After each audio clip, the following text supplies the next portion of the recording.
Hello, today I am presenting a deep dive into latent Dirichlet allocation, the landmark 2003 paper by David Blee, Andrew Ng, and Michael Jordan.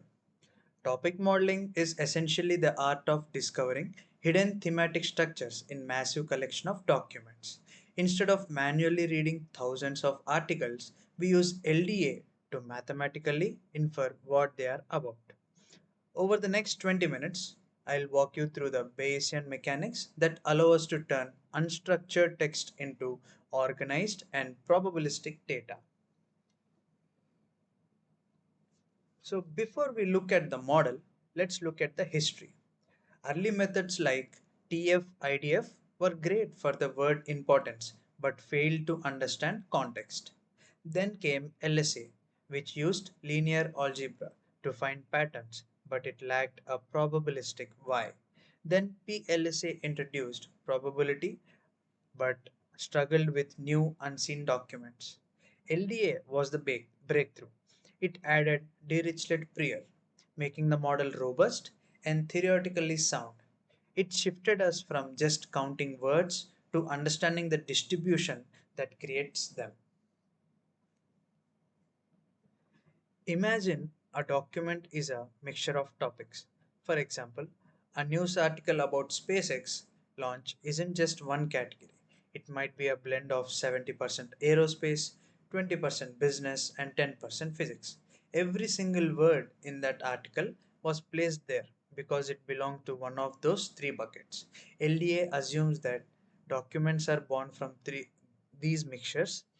Our goal as researcher is to work backward from the words we see on the page on the hidden percentages of the topics that originally created them.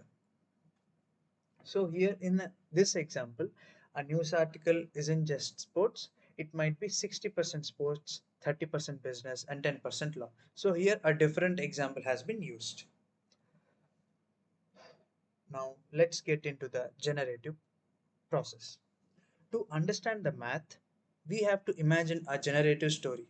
Imagine an author sitting down to write. First, they decide on a topic recipe. For example, I want this to be 50% tech and 50% law. Then, for every word slot in the document, they roll a die to pick one of those two topics. Once the topic is chosen, they reach into that specific topic's dictionary to pull out a word. LDA assumes the entire world's literature was created by this random iterative process. So here a step-by-step process has been given that we choose a topic distribution theta for the document. For each of the n words, pick a topic Z from the distribution theta, pick a word W from the vocabulary associated with the topic Z. So the key concept here is LDA assumes the document was created by this random process. A deep technical point in Blee paper is the assumption of exchangeability. This is a step beyond just saying order doesn't matter. According to Definity's theorem, if we assume words are exchangeable, there must exist a hidden underlying distribution that generates them. This is the mathematical justification for why LDA works. By ignoring the syntax and grammar, which would be too complex to model at scale, we focus on the thematic essence. If orbit and satellite appear together 100 times, they belong to a topic regardless of whether orbit came before or after the satellite in the sentence. So let's see the formal variables or plate notations here. In the formal model, we deal with five key variables. First, alpha and beta are our hyperparameters, the knobs we turn to control the density of our topics. Theta represents the topic proportion for a specific document. Then we have Z, which is the topic assignment for an individual word. And finally, W, which is the actual word we observe. In technical terms, we call this plate notation because it describes a process that repeats across thousands of words and documents. Understanding the Dirichlet distribution. The D in LDA stands for Dirichlet. In probability, the Dirichlet distribution is what we call a distribution of distribution. It acts as budgeting tool for our topics. Without it, our model would be a messy, equal blend of every topic in existence. The Dirichlet distribution forces sparsity. It ensures that most documents are about a few specific themes rather than a little bit of everything. This is what makes the result actually interpretable for humans. So the PDF like probability distribution function is given here, and the function it acts as a prior to ensure that documents are composed of only a few dominant topics. So let's get into the Dirichlet simplex. Imagine a triangle where each corner represents a pure topic. This is called a simplex. If our parameter alpha is low, our document cluster at the corners, they are highly specialized. If alpha is high, they drift towards the center, becoming generic mixtures. As a teacher, I want you to visualize LDA as a force field. It constantly pulling words and document towards these thematic corners to create clear, distinct categories that make sense to the reader. Let's talk about the tuning of LDA. I mentioned alpha and beta earlier, but their impact is profound. If we set alpha very low, say 0.01, we are telling the model, I expect every document to be about exactly one thing. This is great for short tweets. If we set beta very low, we are telling the model, I expect every topic to have only a few unique words. If you get this wrong, the model breaks. If alpha is too high, every document starts looking the same and your topics will overlap until they are indistinguishable. If beta is too high, every topic will just be a random collection of most common words in English. Choosing these priors is where the science of LDA meets the art of data engineering. It's crucial to understand that the model isn't magic, it's highly sensitive to these initial assumptions. So let's look into the mathematical objective. Now, our goal is to find the posterior distribution. We have the words and we want the probability of the topics given those words. However, the denominator of this equation involves a massive integral that is NP hard to solve. We cannot calculate the exact answer for a large library. This is a common challenge in machine learning. When the perfect answer is impossible to find, we turn to approximation algorithms to get as close as possible.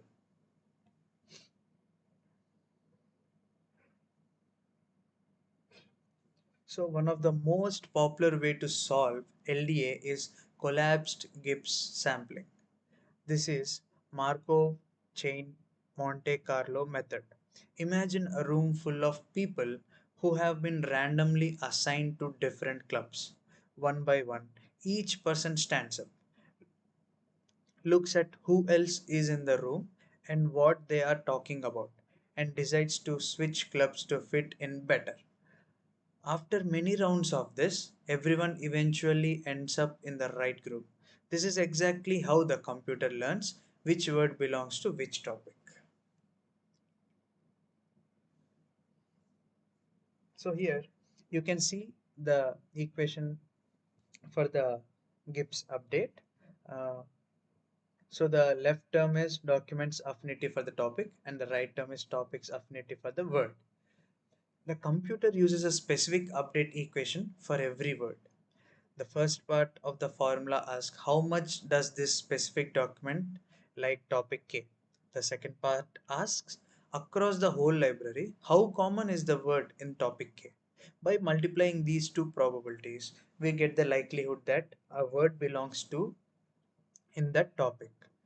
It's a constant balance between the local context of the document and the global context of the entire dataset. Why we call it collapsed Gibbs sampling? In a standard Bayesian model, we would have to keep track of three things at once: the topic assignments for every word, the topic distribution for every document, and the word distribution for every topic. Mathematically, that is a nightmare. The collapsed version is a brilliant shortcut because the Dirichlet distribution is the conjugate prior to the multinomial. We can actually integrate out or collapse the distributions for documents and topic theta and phi. This means the algorithm only has to keep track of a single thing, the topic assignment Z, for every word. By focusing only on Z, the computer works much faster and the math becomes much more stable. This is a perfect example of how clever mathematical identities can turn an impossible computing task into something we can run on a standard laptop. It's important to note that while I have explained Gibbs sampling, the original paper actually focused on variational inference. I want to highlight this trade off. Gibbs sampling is like a slow, careful walk through a dark room to find the exit. Variational inference is like taking a blurry photo of the room and guessing where the exit is. In modern industry, if you are processing millions of tweets a second, you use variational inference because it is computationally efficient. If you are doing deep academic research on a smaller set of documents, you use Gibbs sampling for its precision. So, uh, this is a workout example. Let's do a manual walkthrough. Suppose we have two sentences. Sentence A, the bank water, and the sentence B is money bank loan. At the start, the computer is blind to meaning. It might randomly assign both instances of the word bank to a finance topic. But we know the first bank is geography. Uh,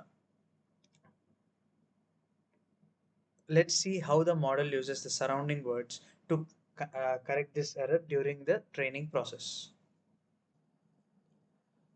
Let's look closer at why LDA is better than a simple keyword search. Keyword searches struggle with polysemy. If I search for apple, I get the fruit and the iPhone. LDA solve this through contextual pressure because Apple in a tech document is surrounded by silicon and software. The probability pulls it into the tech topic. Conversely, LDA handles synonymy by seeing that big and large both appear frequently next to elephant, even if those words never appear together in the same sentence. The model learns they belong to the same thematic cluster. This is the magic of latent variables. They find the concepts, not just the strings.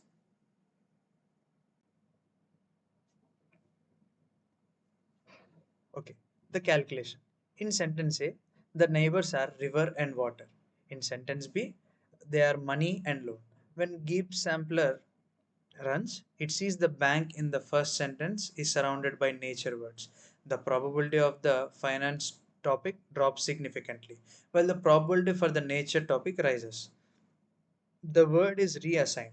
This is how LDA handles polysemy, the fact that one word have completely different meaning depending on its neighbors. Choosing the number of topics. Okay, a common question is how many topics should I find? LDA doesn't find K for you.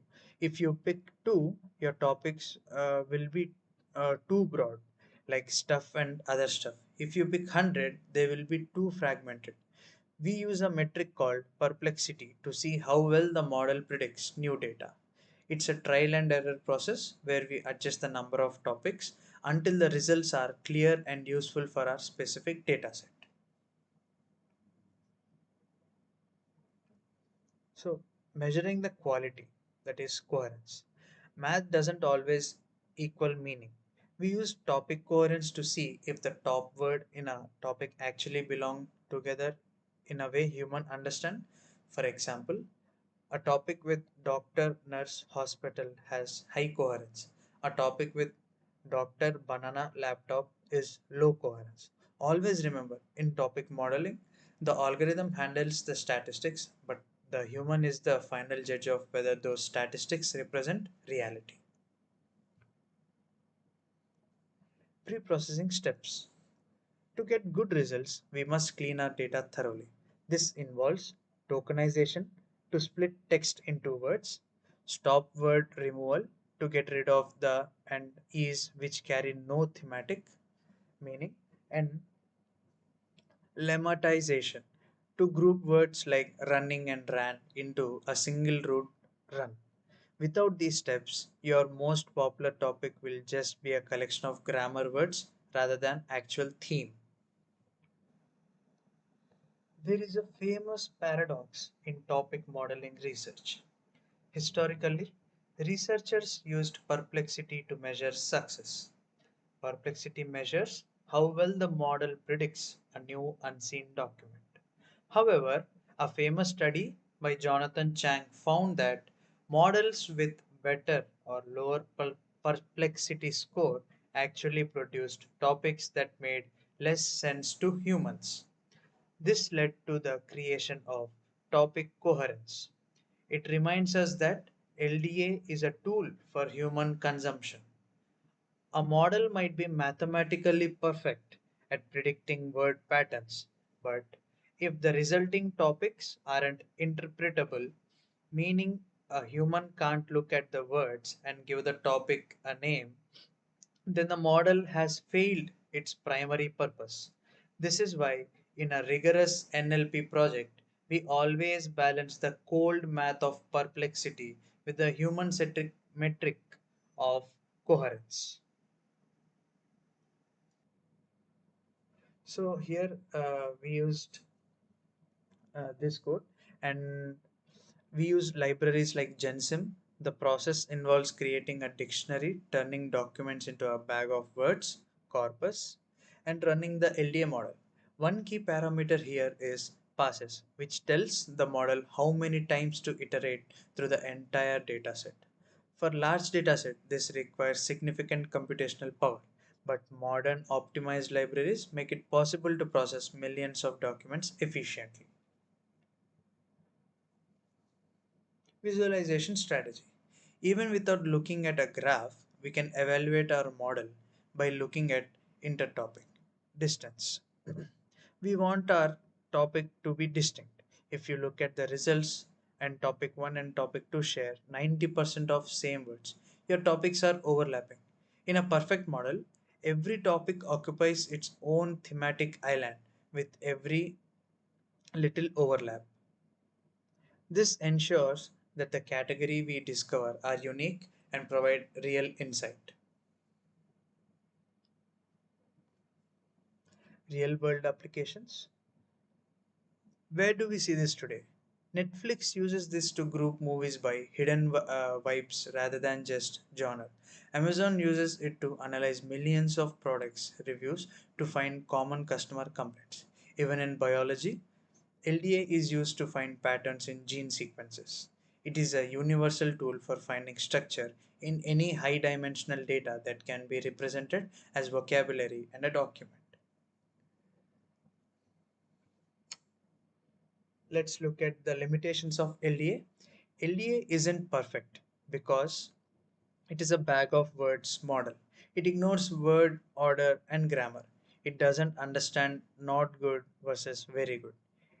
It is also a static model. It doesn't show how the topic of technology in 1950 differs from technology in 2026.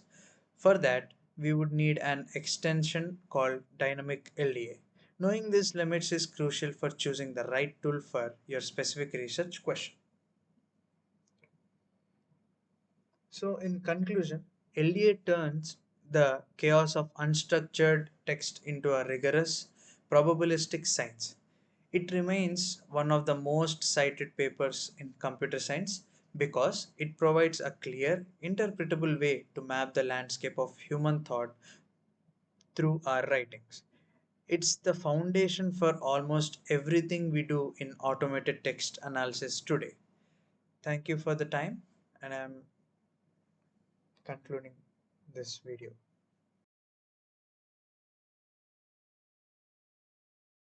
Hello, sir. My name is M. Suresh. From our group, I am presenting the video.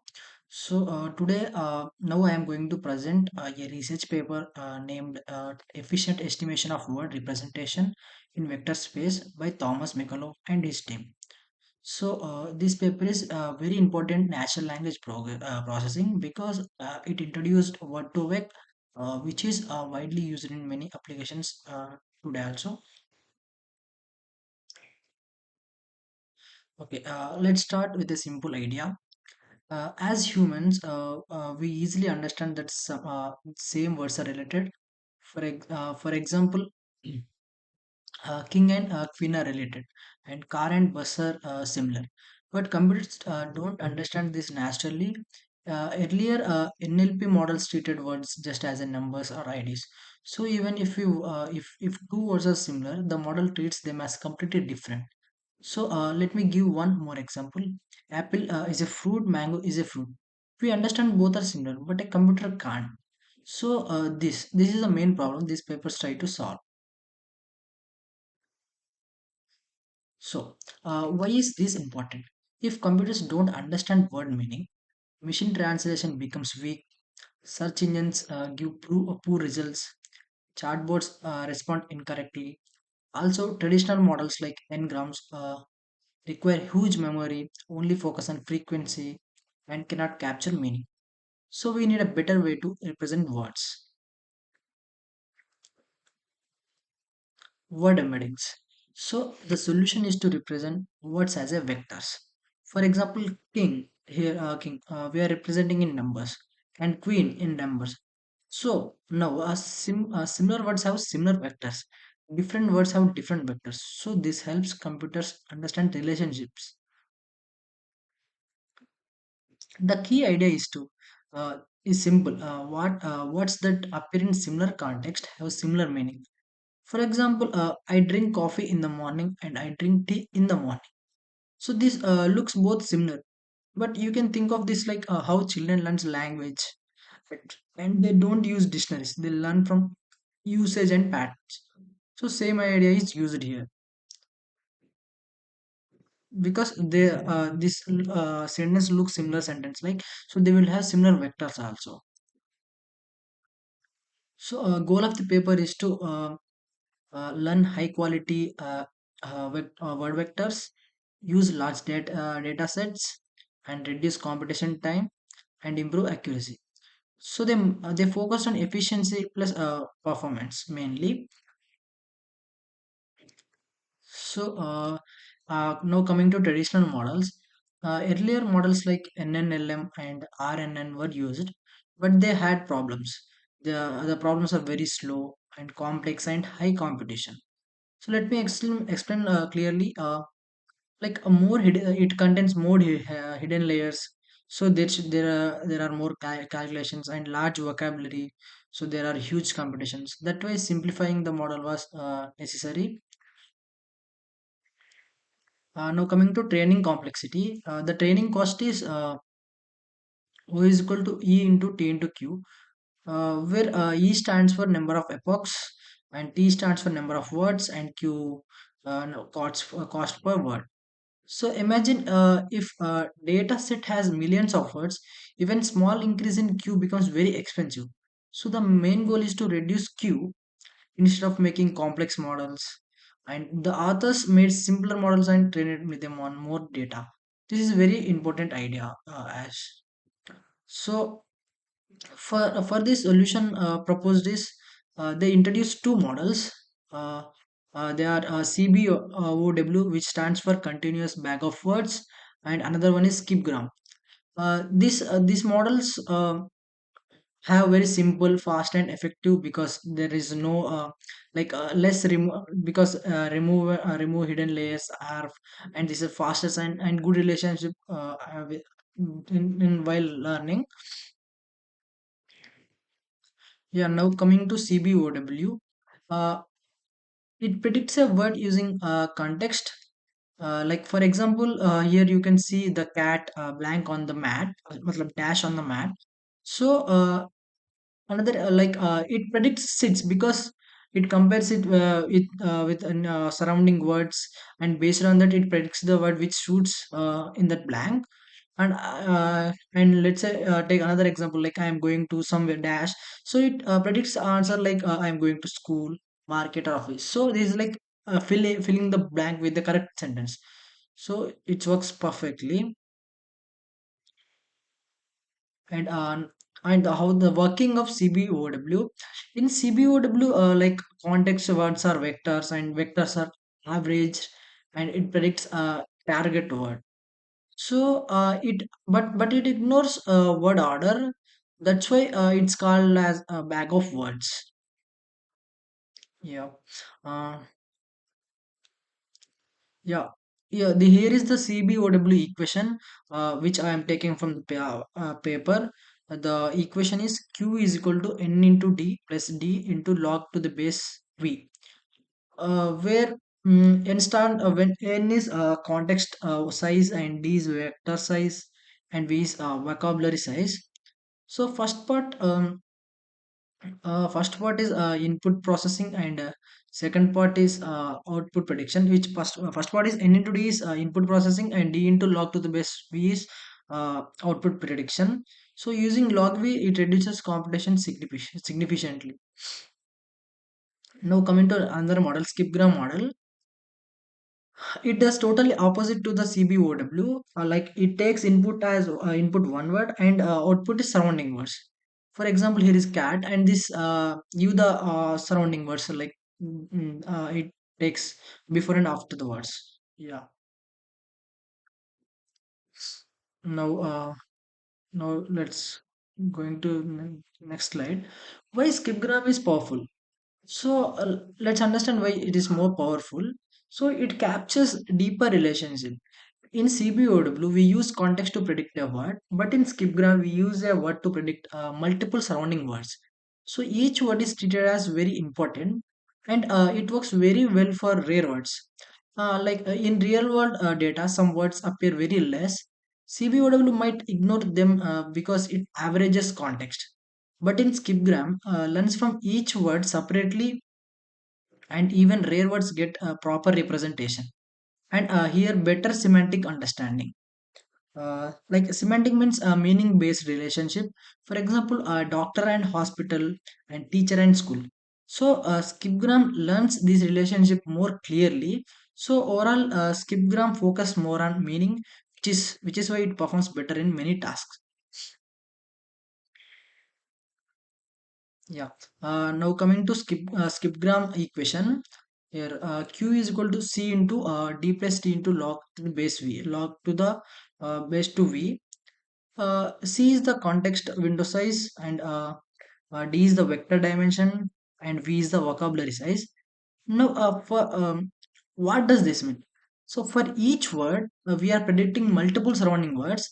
That was C is multiplied here, and if for let's say example, if C is 2, we look at two words before and after. If C is equal to 5, we look at more words for better understanding. But more context is converts to more competition. So this equation shows a trade-off, like for larger window, better learning, and slower competition. And in real world's application, we choose a balanced value. In Now coming to this slide, training techniques. Like it uses stachotic gradient descent and back propagation. These are standard techniques used in neural networks. But the important part is hierarchical softmax. Normally, when predicting a word, we need to check all words in vocabulary, and this is very expensive. But hierarchical softmax, it uses a tree structure and reduces computation from V to log to the base to V. So instead of checking thousands of words, we check only few. This makes the model very efficient for larger data sets. And the very interesting result is that this is the like the king minus man plus woman equivalent to queen. So this model is not told what king means. It only reads text data. Still, it learns like king is related to man and queen is related to woman. So mathematically, king is a king vector and man vector plus woman vector is equal to queen vector. So this shows that vectors are not random numbers. They actually represent meaning and relationships. This is and for that's why this is very powerful idea. So it means we can perform arithmetic on words and still get meaningful results. This discovery challenge NLP completely. And example from papers, the papers give many similar example. For example, in Paris, France, and Rome, Italy, this shows a geographical relationship. Another example, bigger, and smaller. This also shows grammatical relationship. Like all these are learned automatically. No rules are given and no human coding. Only learning from data. So this is what makes this model powerful, very powerful. And evaluation method. To test the model, the authors created a data set. It contains semantic questions, which it gives meaning based, and syntactic questions, which it gives grammar based. Total around 90,000 questions. Example question like big, bigger is equal to small. Is there a question mark? The model calculates a vector of big and how it converts to vector of bigger. Then apply same equation to small and find what is after the small, which I have shown here. If a bigger is equal to small and this is not given, and so it checks and it predicts correctly. So then it finds the closest word. If correct is equal to count as success, so accuracy measured based on correct prediction. So this shows how well the model understands language. So now coming to the result, like CBOW is faster and good for syntactic task, and skipgram slightly slower and better for semantic task. Overall, compared to both of these models, skipgram performs better than CBOW. Uh, and now So here demo training word to vec example code. In this code, we created a small data set which is trained word to vec model. Each word becomes a vector of numbers. For example, NLP, you can see here NLP vector of 100 numbers. This number may not make sense individually, but together they represent meaning. Like here, NLP is very interesting, and I love natural language processing, and machine learning is fun, like that. But if model is trained well, similar words will appear closer. For example, NLP may be close to the language or learning. In real data set, results are much better because data is larger. So this demo just shows the concept in this code. So now coming to applications, these models are used in many real world application. For example, search engines like understand meaning of queries and machine translations. It translate better using word relationships, and in chatbots, it gives meaningful responses, and recommendation systems. It suggests relevant items, and in speech recognition, it improves understanding of spoken words.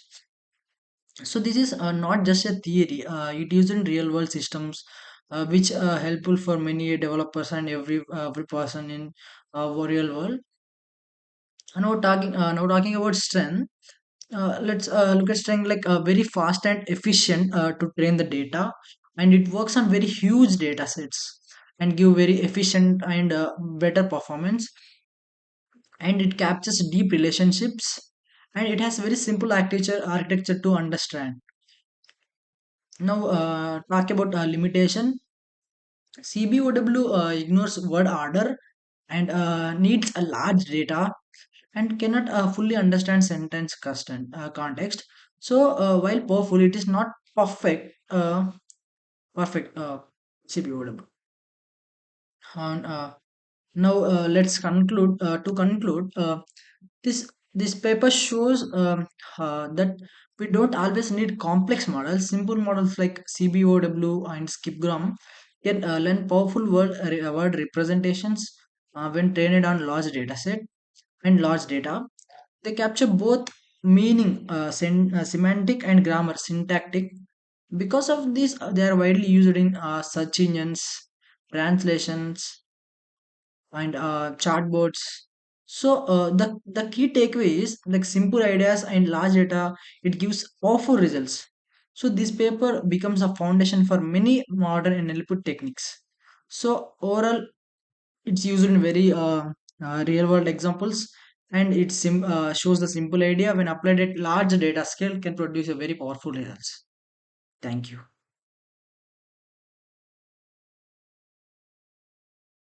Good evening, everyone. Today I will be presenting the paper GLOVE Global Vectors for Word Representation. And this paper is proposed by Jeffrey Pennington, Richard Socha, and Christopher Manning from Stanford University. This is one of the most important papers in natural language processing, particularly in learning word embeddings. In this presentation, I will first introduce the motivation behind learning word embeddings, and then we will discuss about the existing methods and limitations and so on. In natural language processing, we want machines to understand human language. However, computers cannot understand text directly. For example, words like king, queen, computer, and apple have meaning for humans. But for computers, these are just strings of characters. They don't mean anything for them. So the question is that how can we represent words in a way that computers can understand? One simple method is to assign numbers to words, but it doesn't make sense because that does not capture meaning. For example, if king is given 1, queen is 2, apple is 3, these numbers then don't represent relations between those words. So instead, we use word embeddings, which represents words as vectors. So the idea is that words with similar meanings should have similar vector representations.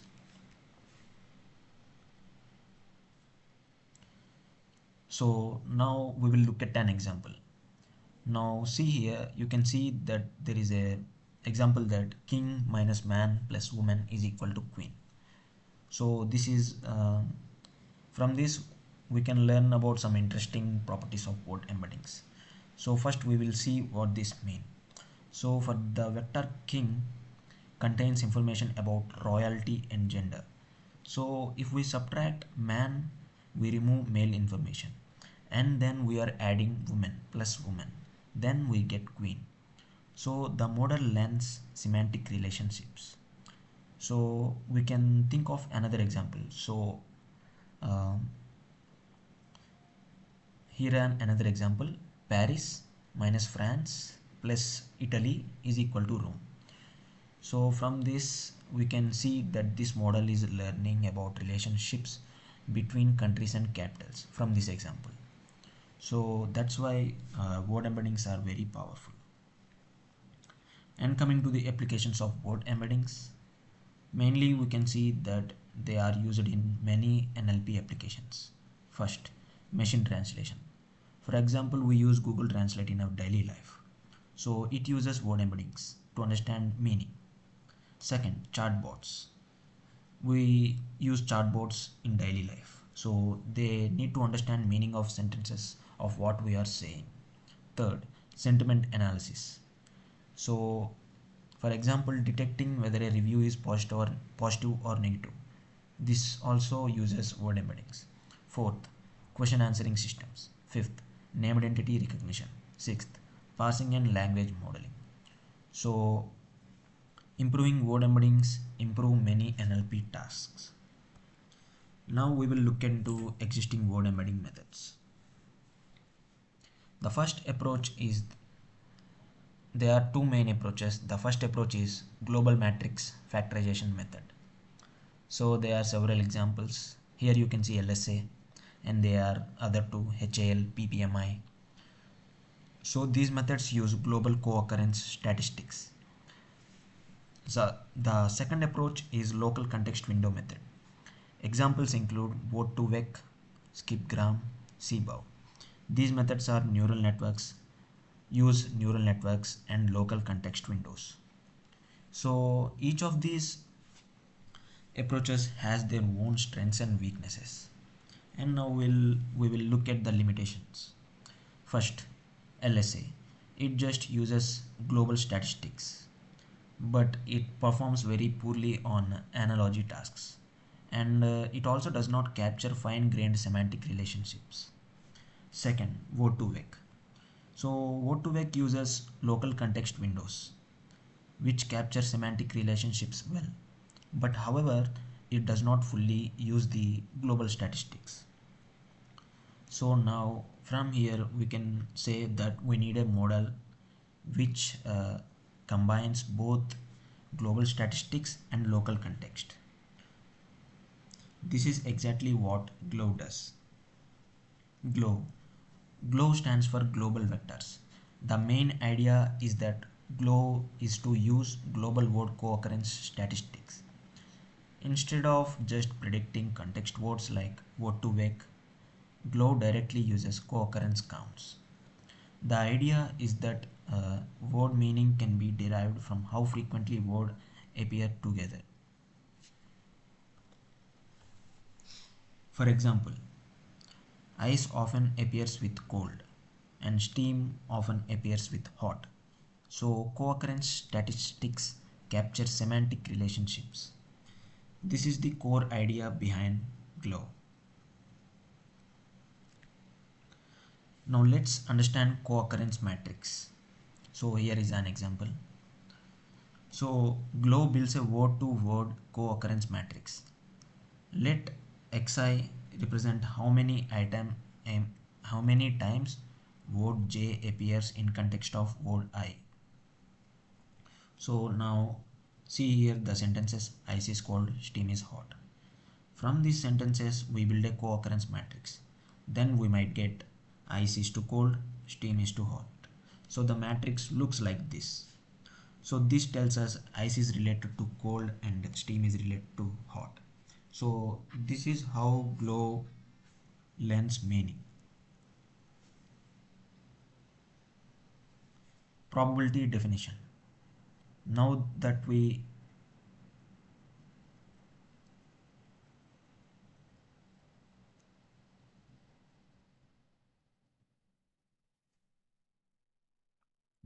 understand the co-occurrence matrix, let's define probabilities. So we define xi is equal to total number of times word I appears with any context word.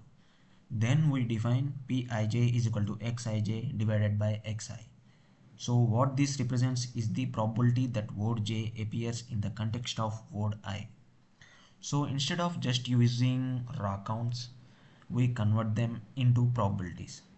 So now we might get a question, why do we do this?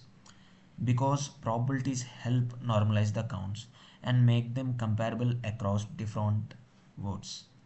For example, the word the appears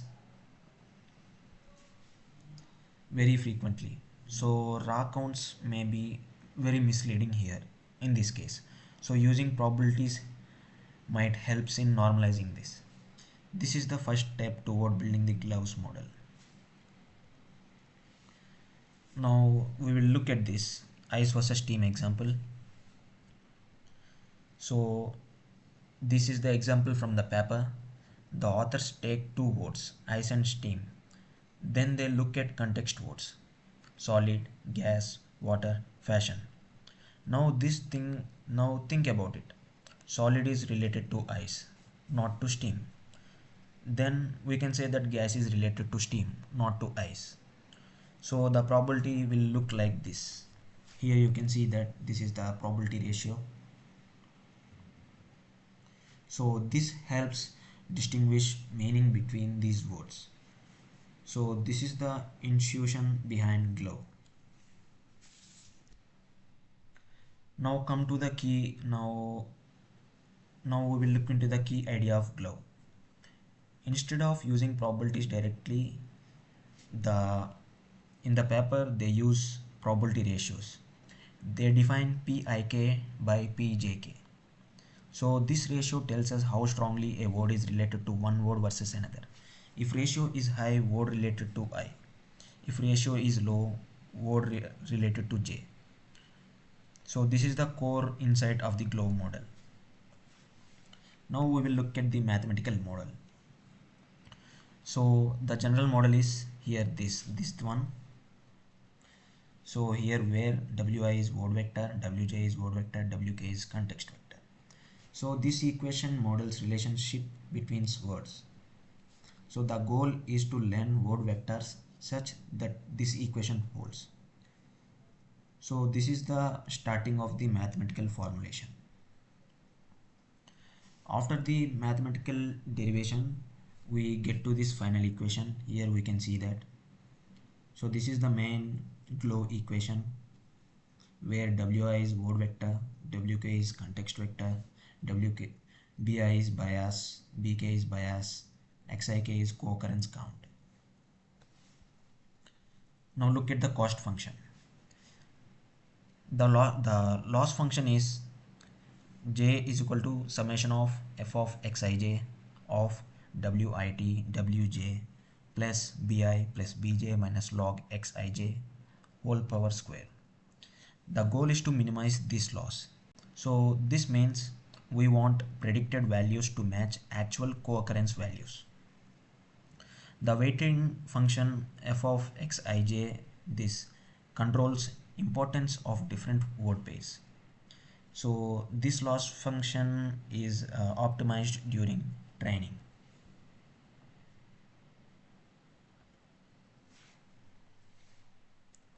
So let's understand training.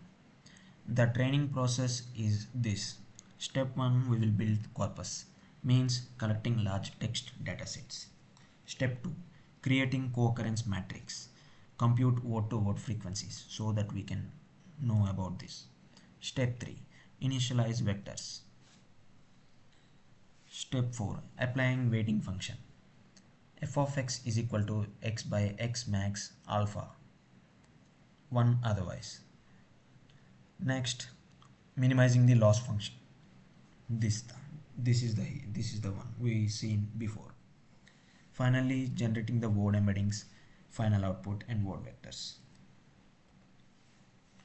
Here is the pseudocode. So from this slide we can see this is the summarization of the training process. First we will build vocabulary, then we will compute co-occurrence matrix, then we will initialize word vectors, then we minimize the loss function, and then we finally return to word embeddings. This completes the training process. Now let's see into the experiments. To evaluate the performance of glove, the research paper authors conducted several experiments. They evaluated the model on 3 main tasks. First, word analogy task. Second, word similarity task. Third, named entity recognition. These tasks are widely used to evaluate word embeddings. The goal is to check whether the embeddings learned by glove capture both semantic and syntactic relationships. If the embeddings capture meaningful relationships, then the model is effective. If it does not capture meaningful relationships, then this model is not effective. So now just we will look into the word analogy example. So here it is, you can see the example. So here there is king is to queen, double semicolon, man is to woman. Mathematically this means queen minus king plus man is equal to woman. This means we subtract the vector for king and add the vector for man, and expect the result to be close to the woman. So if the glow model predicts correctly, it means the embedding capture the exact semantic relationships as we want. So from this we can tell that it is demonstrating that the model understands meaning. So this is the one of the most important evaluations for word embeddings. Now let's talk about the dataset used for the following evaluation. So the dataset contains 19,544 analogy questions. These questions are divided into two categories: semantic relationships and syntactic relationships. Semantic relationships include country capital, gender relationships, family relationships. Example, we thought of Paris, France, Berlin, Germany. And syntactic relationships include grammar, verb tenses, plural forms, comparative forms. So these tasks help evaluate language understanding. Now we will look into the results below here. So Glow achieved approximately 75% accuracy on the analogy task. This is higher than the previous models like LSA, Word2Vec, and SVD. So this is telling us that Glow produces better word embeddings. The reason for better performance is that Glow uses global co-occurrence statistics, and this is helping us to capture deeper relationship between words, multiple words. And coming to the word similarity results, the authors of this research paper also evaluated word similarity, and from that this checks whether similar words have similar vectors. So for this they have used several data sets. These are the data sets they used. So for example, to explain this, take a car and automobile. So they are both meaningful, so high similarity. Car and banana, they are, one is a eatable item and one is a machine or device, low similarity. So Glow performed well across all the datasets. So this also showed that Glow captures semantic similarity effectively. NER results. NER is named entity recognition. Next, the authors also evaluated on the Glow on named entity recognition. So NER identifies entities such as person names, locations, organizations. For example, I will tell you an example now. Elon Musk founded Tesla. So here the NER tells that Elon Musk is a person and Tesla is an organization. So using Glow embeddings here improved performance, and this also showed that it is very helpful here, and these are very useful in real world applications. Advantages. So we will see what are the advantages of this Glow. First, it uses global statistics. Second, it is computationally efficient. Third, it captures semantic relationships. Fourth, it scales well to large datasets and better accuracy. Now let's look into the comparison with Word2Vec. Now let's see that we can see that Word2Vec uses local context windows, whereas Glow uses global co-occurrence statistics. Because of this, Glow captures relationships better.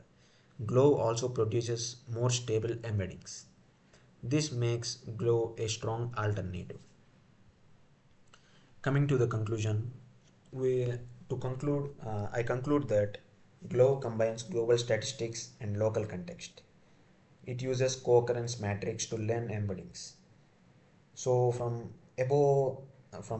before experiments, we can see that Glow outperforms previous methods, and it shows very strong performance on analogy and similarity tasks. Therefore, I conclude that Glow is an efficient method for learning word embeddings. Thank you.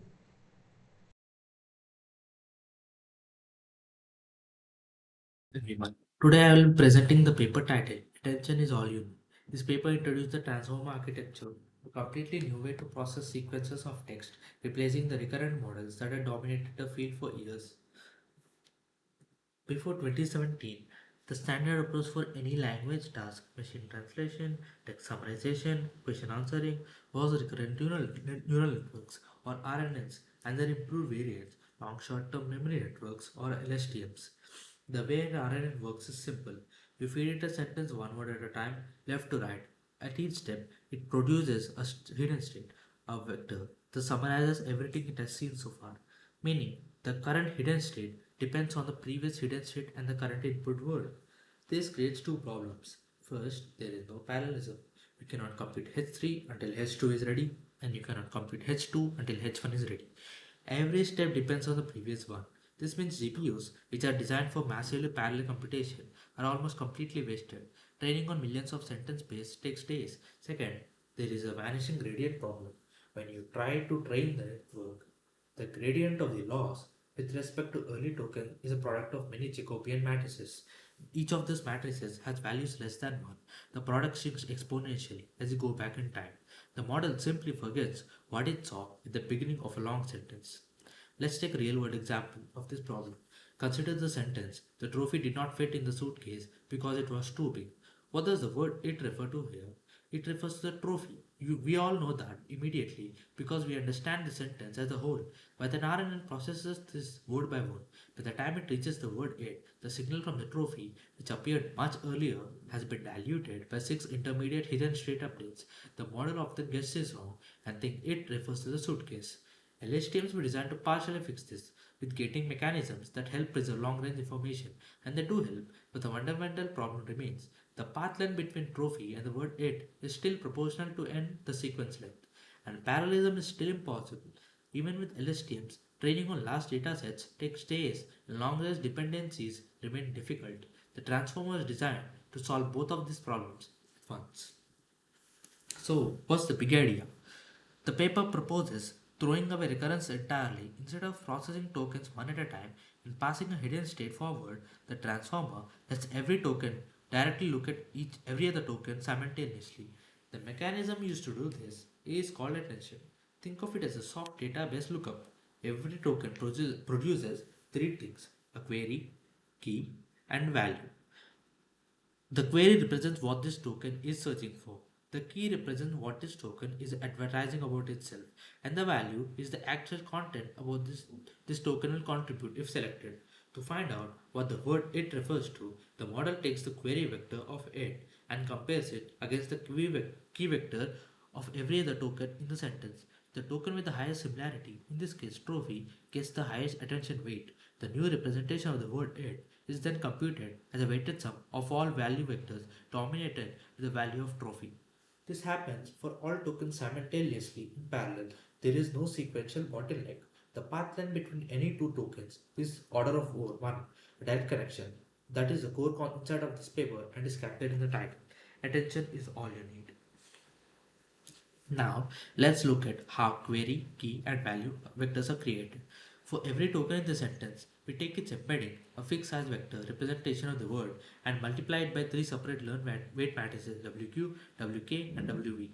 So Q equals the embedding multiplied by WQ, K equals the embedding multiplied by WK, and V equals the embedding multiplied by WV. These weight matrices are learned during training. Different tokens produce different Q, K, and V vectors because their embeddings are different. The matrix WQ teaches each token what to look for. WK teaches each token how to present itself to others. WV holds the content to pass forward if selected. The paper uses a model dimension of 512 and the key and value dimensions are both 64. The image on the right shows this process visually. Each word in this input produces its own set of three vectors through these linear projections. Now, now let's look at the actual formula. The paper defines the attention function as attention of q, k, and v equals softmax of q times k transpose divided by a square root of dk whole whole thing multiplied by v. Step 1, we compute Q times K transpose. This gives us an n by n matrix of raw similarity scores one score for every pair of tokens in the sequence. Step 2. We divide the square root of decay. This is the scaling step. Step 3. We apply softmax, which converts the scores into probabilities. Each row now sums to 1. Step 4. We multiply by v, giving us a weighted sum of value vectors, the new representation of each token. Now, why do we divide the square root of decay? The paper explains this directly. For large values of decay, the dot product grows large in magnitude, pushing the softmax into regions where the gradients are very small. This makes the training slow and unstable. Dividing by the square root of decay helps the variance of the dot product at approximately 1, keeping the softmax in a well-behaved range. The paper uses decay equals 64, so we divide by the square root of 64, which is 8. Now let's see a real world example. The, Take the sentence, the trophy did not fit because it was too big, and suppose we are computing the attention for the word it. We use decay equals 8, so the square root of decay is approximately 2.83. We compute the dot product of the query vector of 8 against the key vector or every other token.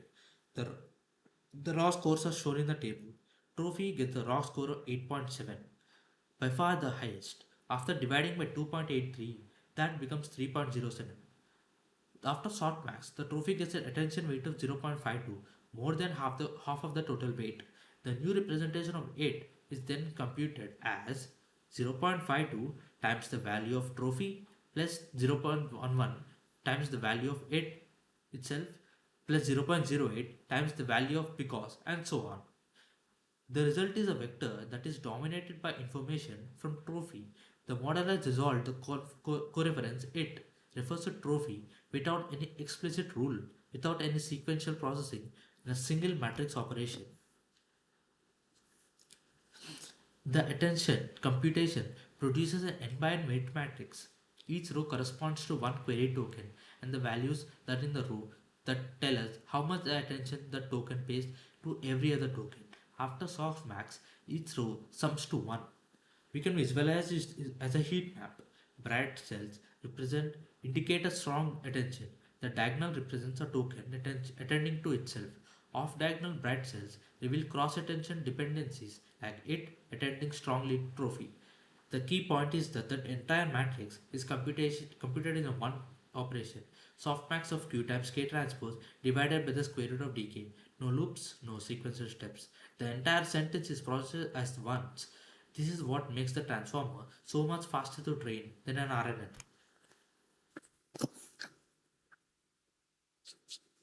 Now, a single attention head can only capture one type of relationship at a time.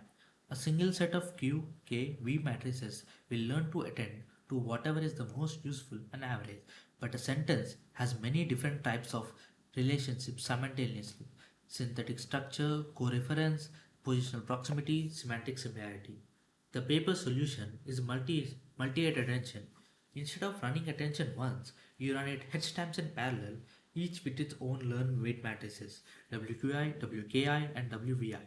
Each head independently computes attention and produces its own output. The outputs of all heads are then concatenated and projected back to the model dimension using a final weight matrix WO. The formula is head of I equals attention of Q times WQI, K times WKI, B times WVI, and the multi-head equals concat of head I, head 1 through head H multiplied by WO. The paper uses H equals 8 heads with DK and DV both equal to 64 per head. The total computation cost is approximately the same as a single head attention with the full model dimension. But now different heads can specialize. One head might track synthetic structures, another coreference, another positional proximity. Transformer is built from two main components, an encoder and a decoder. Let's start with an encoder. The encoder is a stack of n equals 6 identical layers. Each layer has two sub-layers. The first is multi-head self-attention, where every token attends to every other token in the input. The second is a position wide feed-forward network, which we'll cover shortly. Around each sublayer, there is a residual connection followed by layer normalization. The formula is output equals layer norm of x plus sublayer of x.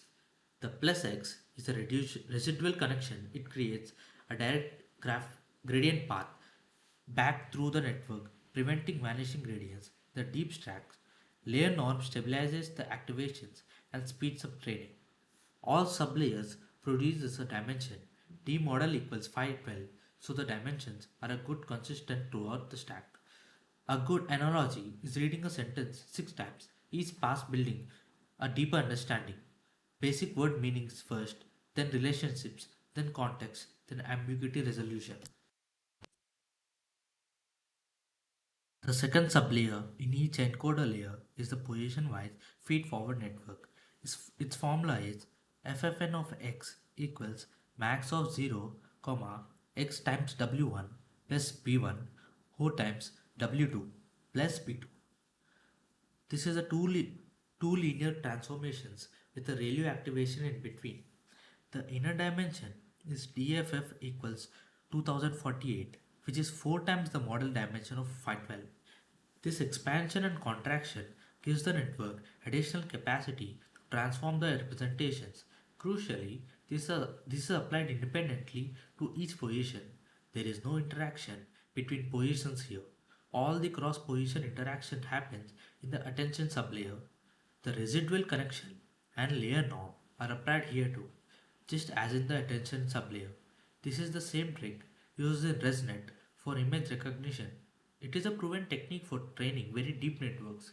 The gradient can flow directly to the residual path, bypassing the sublayer entirely if needed. Here is an important problem. Self-attention is permanent invariant.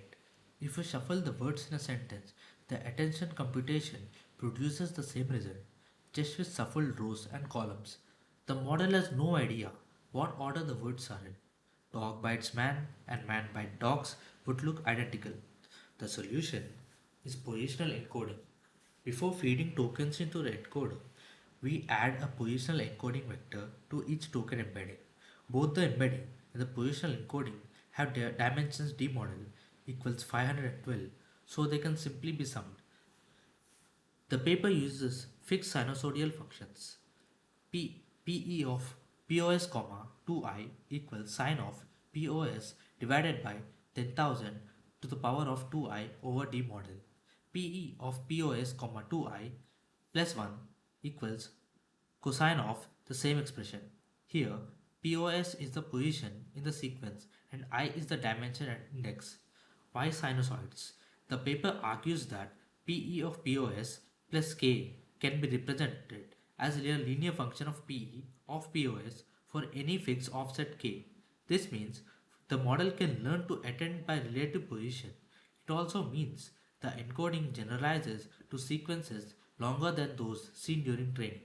The paper tested learned positional encodings as well and found nearly identical results. Sinusoidal was chosen for its better generalization. Now, let's look at the decoder. The decoder is also a stack of 6 identical layers, but each layer has 3 sublayers instead of 2. The first sublayer is masked multi-head self-attention. This is the same as encoder self-attention, except that the future positions are masked. Specifically, before applying softmax, we set all positions corresponding to future tokens to negative infinity. After softmax, this becomes 0. This ensures that when generating token t, the model can only attend to tokens 1 through t minus 1. Without this masking, the model would be able to see the answers during training, which would make it useless at interference time. The second sublayer is called cross attention, also called encoder-decoder attention.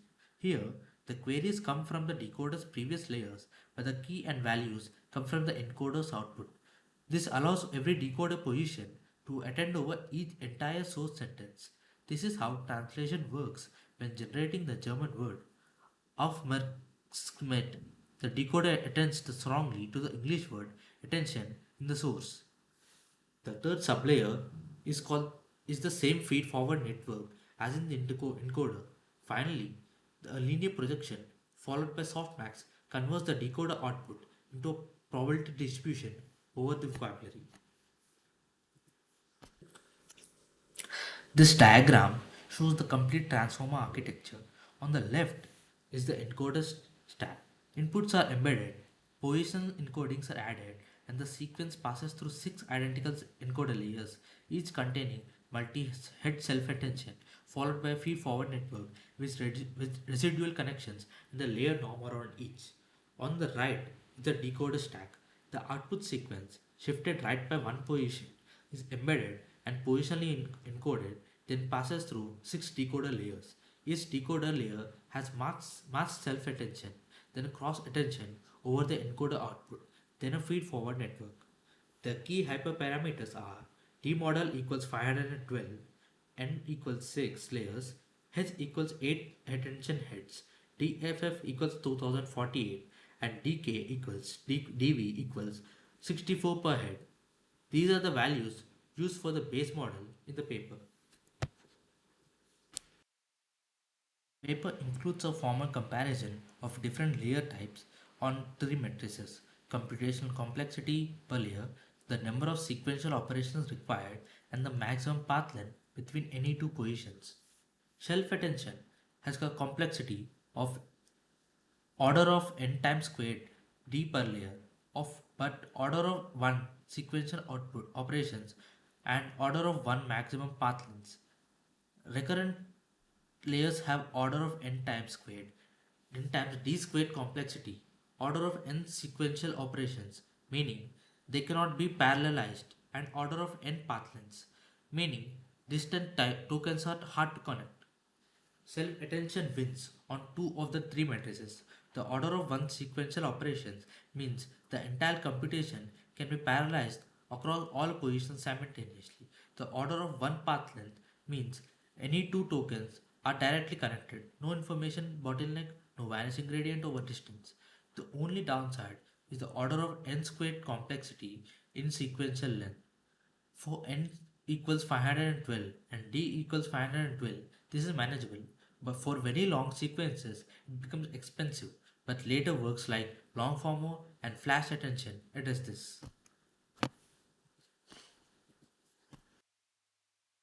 The paper trains the transformer on machine translation.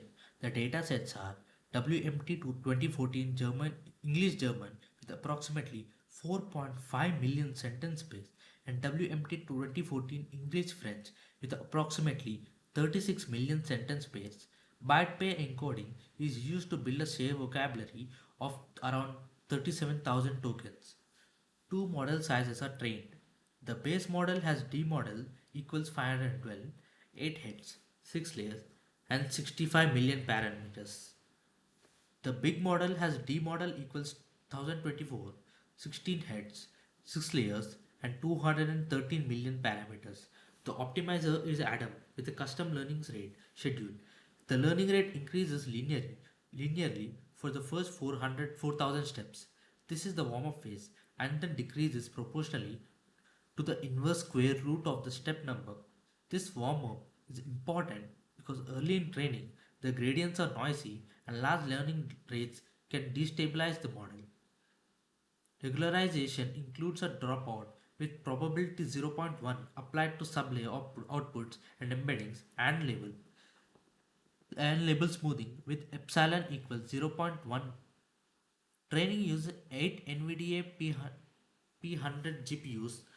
The base model trains in 12 hours, the big model in 3.5 days. The results are striking.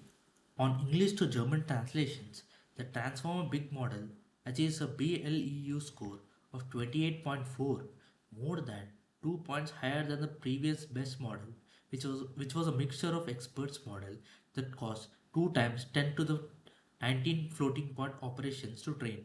The Transformer Big Model matches the training cost but beats it by 2.4 BLEU points. More impressively, Transformer Base Model achieves a 27.3 BLEU, still beating all prior models at only 3.3 times 10 to the 18 floating points operations. That is roughly 6 times cheaper than the previous best. On English to French, the Transformer Big Model achieves 41.8 BLEU, a new single model state of the art, beating even prior ensemble models. Training time 12 hours compared to days or weeks for competitors. Better results, faster training, lower cost. The paper also includes a Kafer ablation study where they change one component at a time and measure the impact on English to German PLEU on the development set. The base model scores 25.8, reducing to a single attention head drops performance by 2.5 BLEU points to 23.3, showing that multiple heads are genuinely important. Interestingly, using too many heads, 16 or 22, also slightly hurts performance. 8 is the sweet spot. Reducing the key dimensions decay from 64 to 16 hurts quality, suggesting the dot product similarity becomes less reliable with smaller dimensions. Removing dropout causes overfitting and drops performance to 24.6, and replacing sinusoidal positional encoding with learned encodings gives a nearly identical results, 25.7 versus 25.8, confirming that a specific choice of positional encoding matters less than having one. Now, let's see the implementation of the core attention mechanism. The softmax function is numerically stabilized by subtracting the maximum value before exponentiating. The attention function takes Q, K, and V matrices, computes the scale dot product scores, applies softmax to get weights, and returns the weighted sum of matrices of values. In this example, we have 4 tokens with dk equals 8. The output weight matrix is a 4 by 4. Each row is one token attention distribution over all other tokens, and each row sums to 1. The output has the same shape as V, 4 tokens each with an 8-dimensional representation. This is the entire core of the transformer. Everything else is built around this operation. Here is a real world demo using a pre-trained transformer model via the Hugging Face library. The model Helsinki NLP or OPS MT ENTT is a transformer trained on the same English to German translation task as the paper. We create a translation pipeline and pass in 3 sentences. Attention is all you need becomes the German sentence of the version.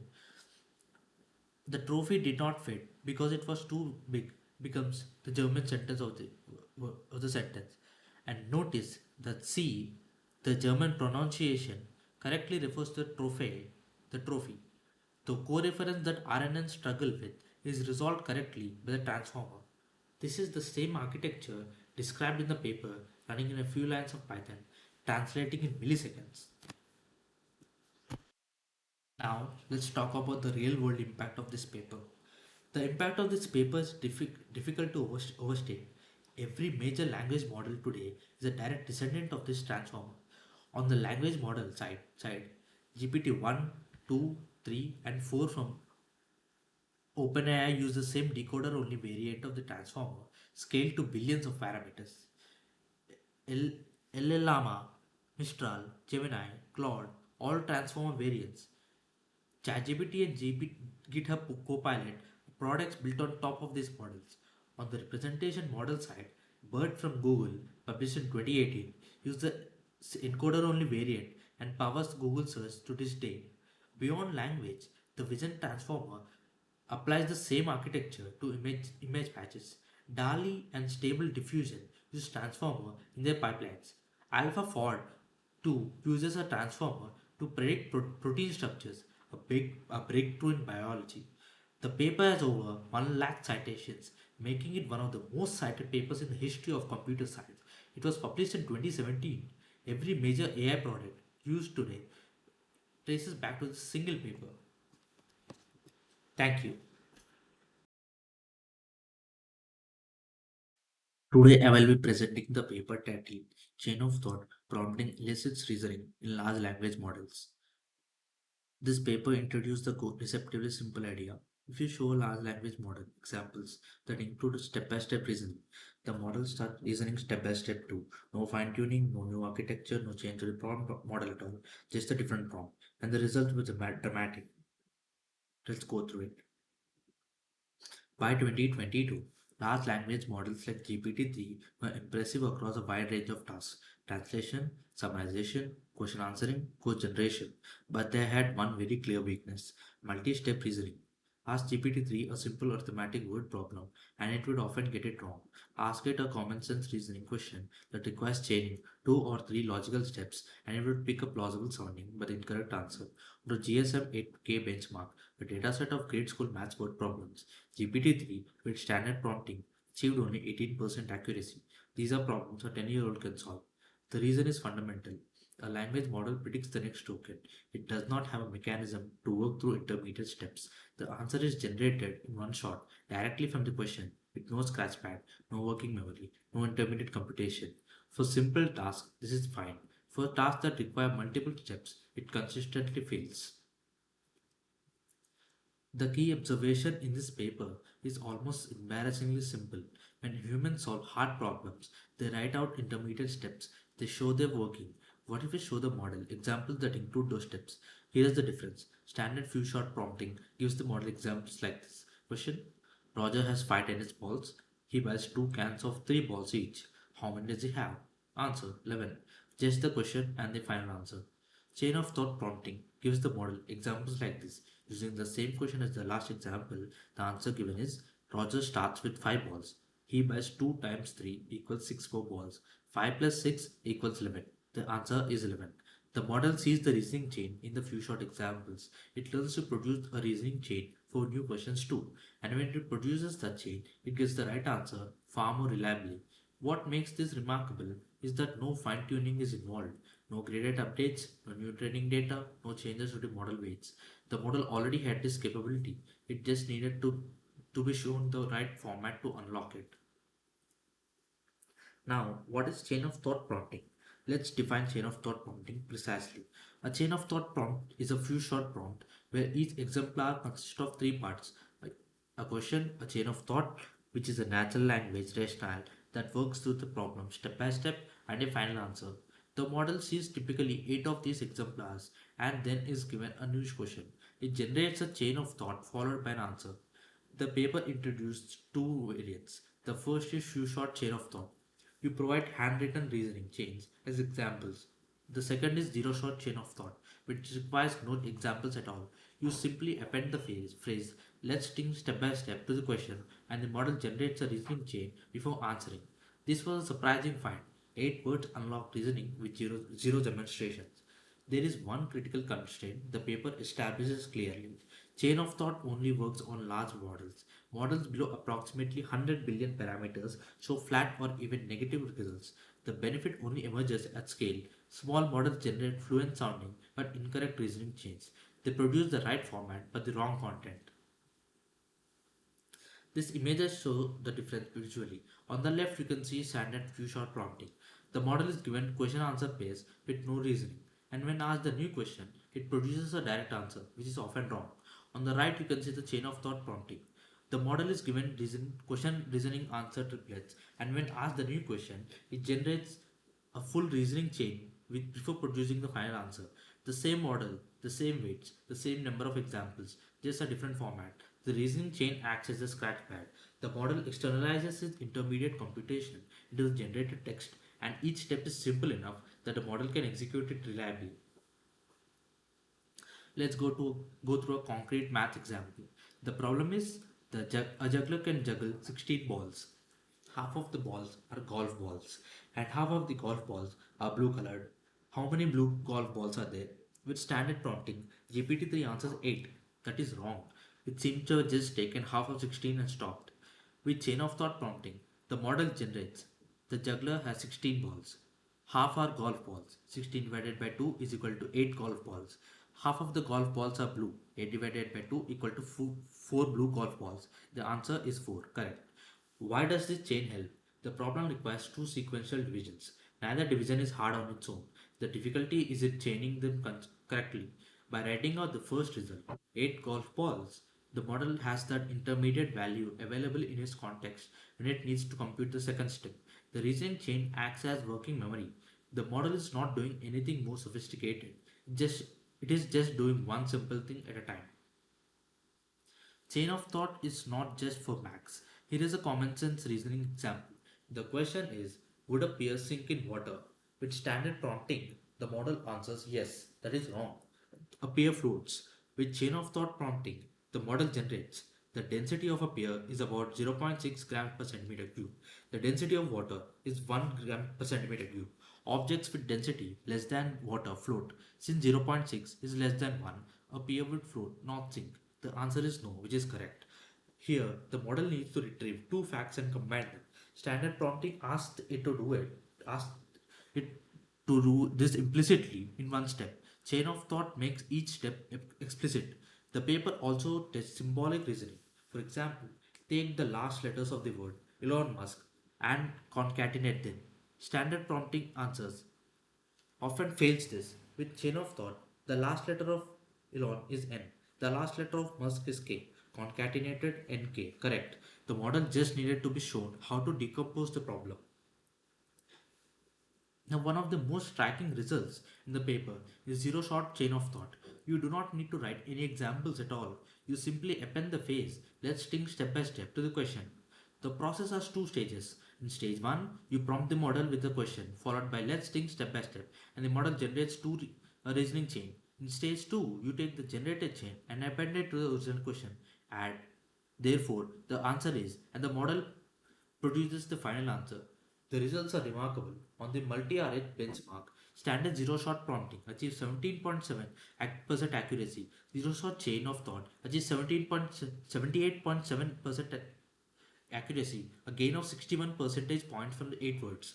Why does this work? The phrase, let's think step by step, appears frequently in the model's training data, in textbooks, work solutions, tutorials. The model has learned to associate this phrase with structured step by step explanations. Appending it activates that pattern. Now let me give you a more formal explanation of why chain of thought works. Standard prompting asks the model to compute a function of f of x directly, where x is the question and f of x is the answer. For complex multi-step tasks, this is a very hard function to approximate in a single forward pass. Chain of thought decomposes f of x into a chain of simpler functions. F of x equals fn applied to fn minus 1 all the way down to f1 of x. Each fi is one reasoning step. Each individual step is simple enough that the model can execute it reliably. From an information theoretic perspective, the reasoning chain increases the effective context length available to the model. Intermediate results are stored in the generated text, not in the model's weight. The model uses its own output as working memory. The analogy I find most useful is long division. You cannot multiply 347 by 829 in your head at one step, but you can do it step by step on paper. The computation is the same. The process is different. Chain of thought gives the model paper to write on.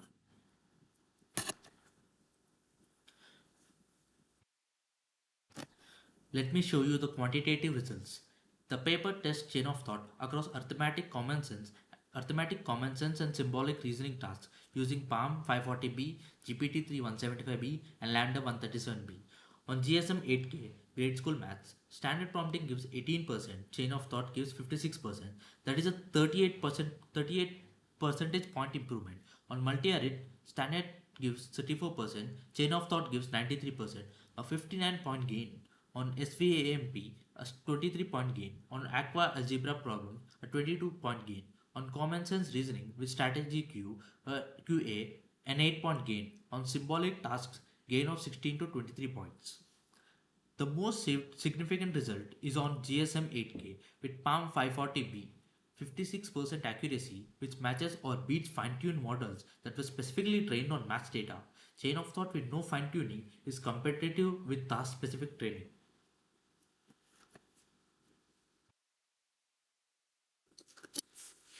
The paper makes a very important finding about scale. Chain of thought is an emergent ability. It only appears above certain model size threshold.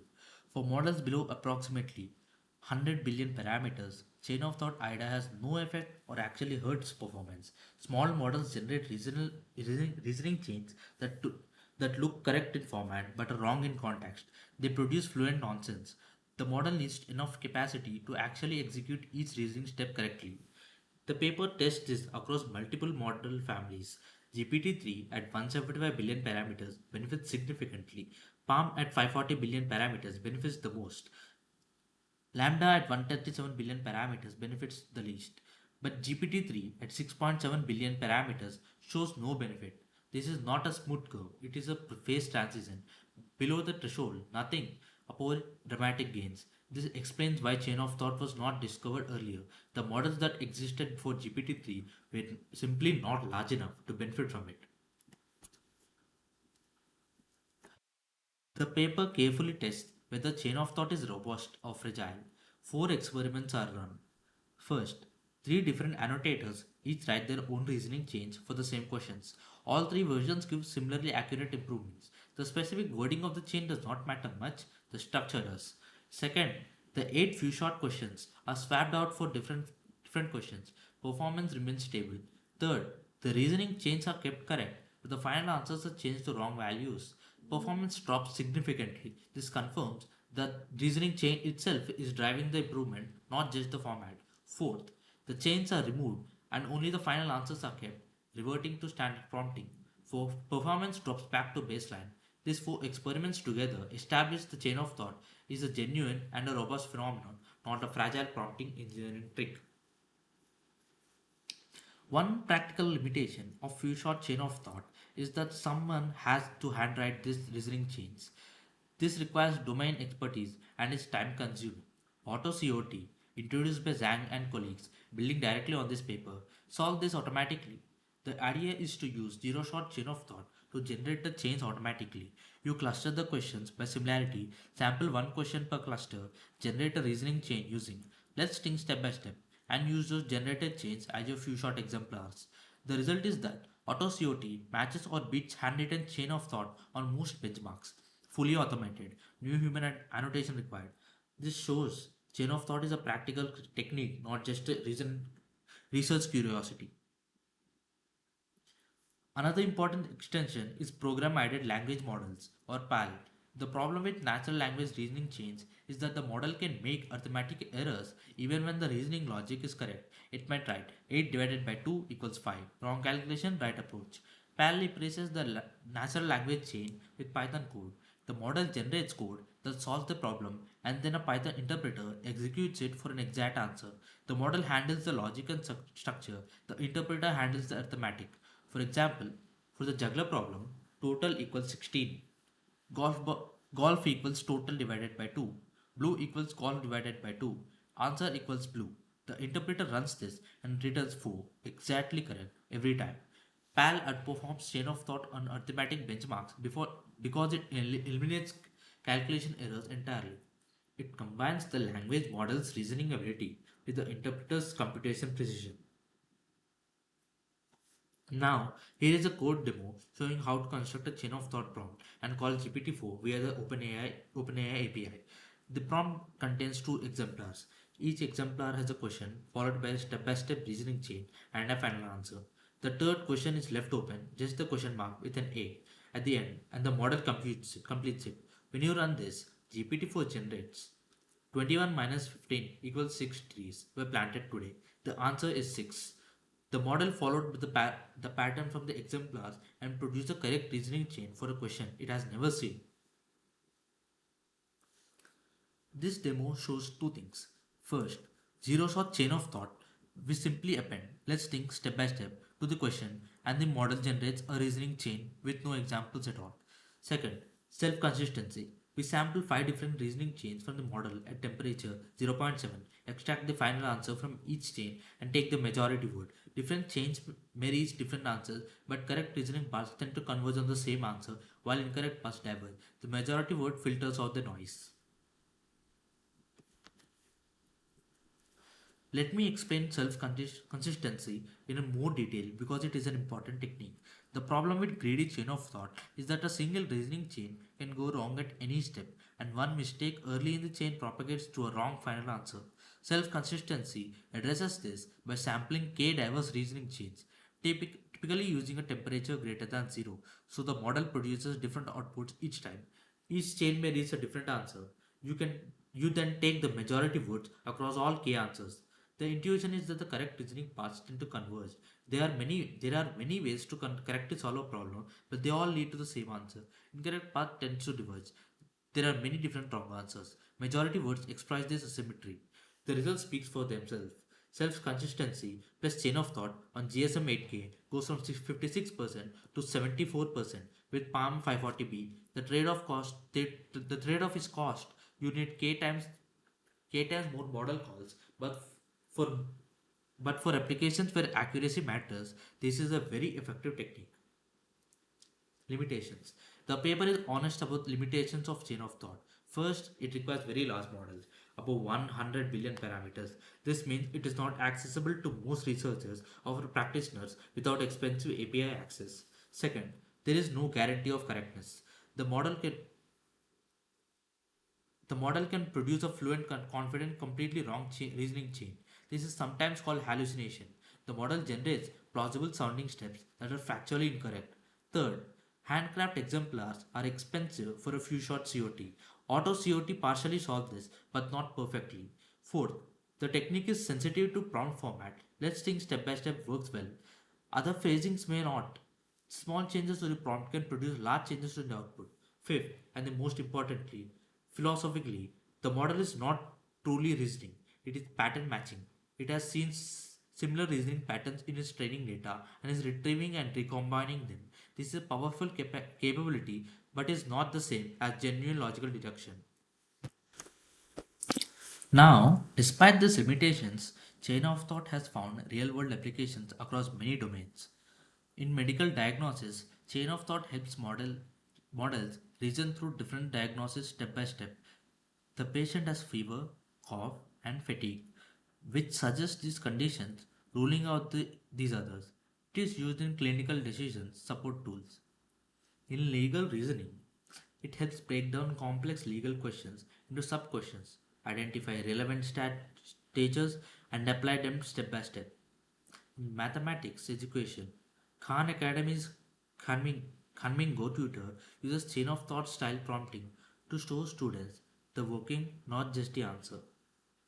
In code debugging tools like GitHub Copilot use chain of thought internally to trace to code step by step.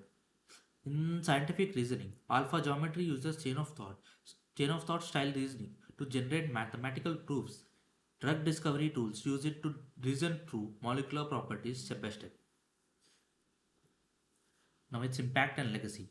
The impact of this paper on the field has been enormous.